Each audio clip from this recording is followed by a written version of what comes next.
Corona के कहर का सामना कर रहे दुनिया भर के देशों की अर्थव्यवस्था महामारी से बाहर आ रही है, तो महंगाई भी सुरसा के मुंह की तरह बढ़ रही है। अधिकतर देशों में वहां की जनता महंगाई की मार झेल रही है।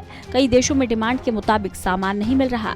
अंतर्राष्ट्रीय कंपनियां और ट्रेड एसोसिएशन ने आशंका जताई है कि ऐसी स्थिति लंबे समय तक रह सकती है। हालात सुधरने में सालों लग सकते हैं। बीते हफ्ते अमेरिका के लेबर डिपार्टमेंट की रिपोर्ट में कहा गया कि अक्टूबर में देश में महंगाई दर बढ़कर 6.2% हो गई। वहीं भारत के नेशनल स्टैटिस्टिकल ऑफिस के मुताबिक हमारे देश में महंगाई दर बढ़कर 4.5% हो गई है। अगर अमेरिका की बात करें तो अमेरिका में मुद्रास्फीति की दर पिछले 30 साल में सबसे ज्यादा है, यानी पिछले कुछ सालों की तुलना में अभी अमेरिका में सबसे ज्यादा महंगाई है। वहीं अन्य देशों का भी हाल खराब है। क्या होती है महंगाई दर? ये वो दर है जिसमें एक तय समय के दौरान चीजों का दाम बढ़ने या घटने का पता चलता है। जैसे भारत में महंगाई की गणना सालाना आधार पर होती है, यानी अगर किसी महीने महंगाई दर 10% रहती है तो इसका मतलब ये हुआ कि पिछले साल उसी महीने के मुकाबले इस साल चीजों के दाम 10% बढ़ गए हैं। आसान भाषा में अगर किसी चीज का दाम पिछले साल 100 रुपए था तो 10% महंगाई दर का मतलब है कि उसका दाम इस साल 110% हो गया है। महंगाई दर बढ़ने पर लोगों की क्रय शक्ति घटती है। अमेरिका में बढ़ती महंगाई चिंता का कारण क्यों? भारत में महंगाई दर 6.2% होने पर भले ही दाम बहुत ज्यादा ना बढ़ते हो, लेकिन अमेरिका में पिछले 3 दशक में ये महंगाई दर का सबसे बड़ा आंकड़ा है। एक और बात, अमेरिका के federal reserve US central bank ने महज 2% की महंगाई दर का लक्ष्य रखा था। इससे ये अंदाजा लगाया जा सकता है कि अमेरिका में बड़ी कीमतें कितनी अप्रत्याशित हैं।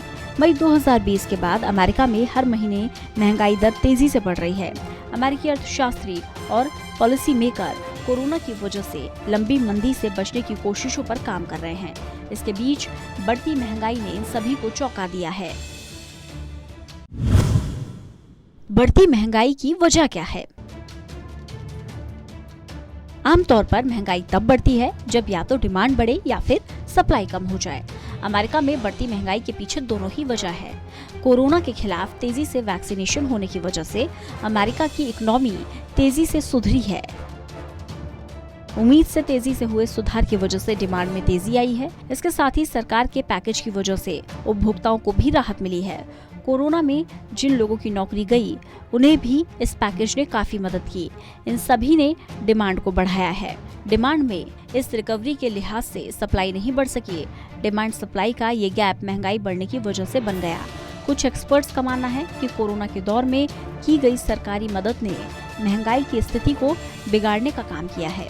एक्सपर्ट्स कहते हैं कि उत्पादन के लिए जरूरी चीजों की कमी है। इस वजह से नया सामान बाजार में आ ही नहीं रहा।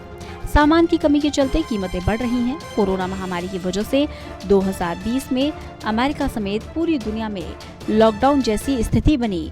दुनिया भर की अर्थव्यवस्थाएं चरमरा गई। कई कंपनियों ने कर्मचारियों को नौकरी से निकाल दिया। प्रोडक्शन में कटौती भी कर दी गई। इसकी वजह से दुनिया भर में फैली इन कंपनियों की सप्लाई चेन पर भी असर पड़ा। आम समय में भी सप्लाई चेन को बहाल करने में समय लगता है।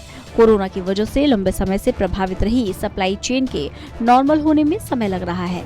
कोरोना से प्रभावित हुई इकोनॉमी जिस तेजी से रिकवर हुई है, उस तेजी से सप्लाई चेन रिकवर नहीं हो सकी। डिमांड और सप्लाई में बढ़ते अंतर से महंगाई बढ़ गई है। क्या सिर्फ अमेरिका में बढ़ रही है महंगाई? ऐसा नहीं है। दुनिया भर की बड़ी अर्थव्यवस्थाओं को बढ़ती महंगाई ने चौंकाया है। चाहे जर्मनी हो या चीन या फिर जापान, ये सभी देश इस वक्त महंगाई से परेशान हैं। जैसे जापान में प्रोडक्शन प्राइस इंडेक्स 40 साल के उच्चतम स्तर पर है। क्या सिर्फ कोरोना ही इस महंगाई की वजह है? ऐसा नहीं कह सकते। डिमांड सप्लाई में आए इस गैप में एक वजह ग्लोबल वार्मिंग भी है। बीते कुछ समय से धरती के बढ़ते तापमान की वजह से मौसम में काफी बदलाव आया है। इस वजह से दुनिया के कई हिस्सों में फसलें बर्बाद हुई हैं, कहीं भारी बारिश हुई है, कहीं सूखे से नुकसान हुआ है। जैसे भारत में ही बारिश और तूफान ने सब्जियों को नुकसान पहुंचाया। अमेरिका में भी इस वजह से कपास की खेती खराब हुई। ब्राजील में बर्फबारी और सूखे की वजह से कॉफी की फसल बर्बाद हो गई। वहीं सामान पहुंचाने के लिए समुद्र पर निर्भरता भी इस डिमांड सप्लाई गैप का एक और कारण है। बीते कुछ समय में दक्षिणी चीन और अमेरिका में इस तरह की पाबंदियां लगाई गई। इस वजह से डॉक तक पहुंचने वाले जहाज से सामान उतारने में काफी समय लगता है। जो कंटेनर पहले 2 महीने में चीन से अमेरिका जाकर लौटते थे, वो अब 3 महीने में लौट रहे हैं। इसके साथ ही ब्रिटेन, यूरोप समेत कई जगह लेबर की कमी, ट्रक ड्राइवरों और गोदाम कर्मचारियों की कमी है, जिस कारण सप्लाई चेन बुरी तरह प्रभावित हुई।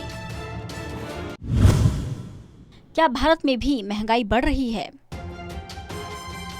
महामारी के दौर में दुनिया के ज्यादातर देश जहां बढ़ती महंगाई से परेशान हैं, वहीं भारत उन चुनिंदा देशों में शामिल है जिन्होंने महंगाई बढ़ने का अनुमान लगाया था। कोरोना ने यहां भी स्थिति को खराब कर दिया। भारत में डिमांड अभी भी प्री कोरोना के लेवल पर नहीं पहुंची है। इसके बाद भी महंगाई बढ़ी। ये भी काफी रोचक है कि सितंबर 2020 में भारतीय अर्थव्यवस्था के तकनीकी तौर पर मंदी में प्रवेश करने के बाद भी आरबीआई ने मई 2020 के बाद ब्याज दरों में बदलाव नहीं किया। इसकी वजह यह है कि भारत में महंगाई दर अभी चिंताजनक स्तर के करीब या उससे ऊपर है। हालांकि राहत की बात यह है कि पिछले कुछ महीनों में इसमें कमी आई है और महंगाई दर 5% से नीचे पहुंची है। तो क्या भारत में महंगाई की चिंता खत्म हो रही है? ऐसा कहना अभी जल्दबाजी होगा।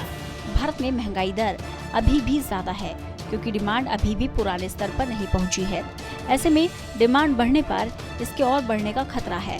हालांकि ओवरऑल महंगाई दर अभी भी नियंत्रण में दिखती है। इसके बाद भी मूल मुद्रास्फीति चिंता का कारण है।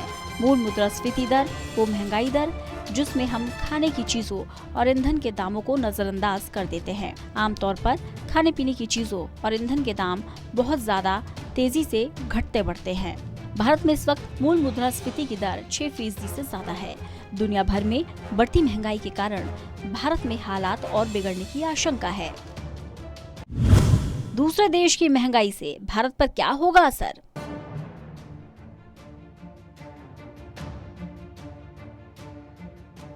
जब दुनिया भर में दाम बढ़ते हैं तो इंपोर्ट इन्फ्लेशन बढ़ता है।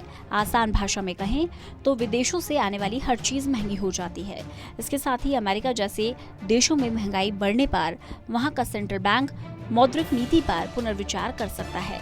इससे इंटरेस्ट रेट बढ़ सकता है। इससे भारतीय अर्थव्यवस्था पर 2 बड़े असर होंगे। पहला, वो भारतीय कंपनियां जो विदेशों से फंड रेज करती हैं, उन्हें ये महंगा पड़ेगा। दूसरा, इसके बाद आरबीआई भी इंटरेस्ट रेट बढ़ा सकता है। तो ही देश में महंगाई जितनी बढ़ी है उतनी नौकरियां नहीं बढ़ी। ये दौर अगले 6 महीने तक जारी रह सकता है। ऐसे में शेयर बाजार पर भी दबाव बढ़ सकता है।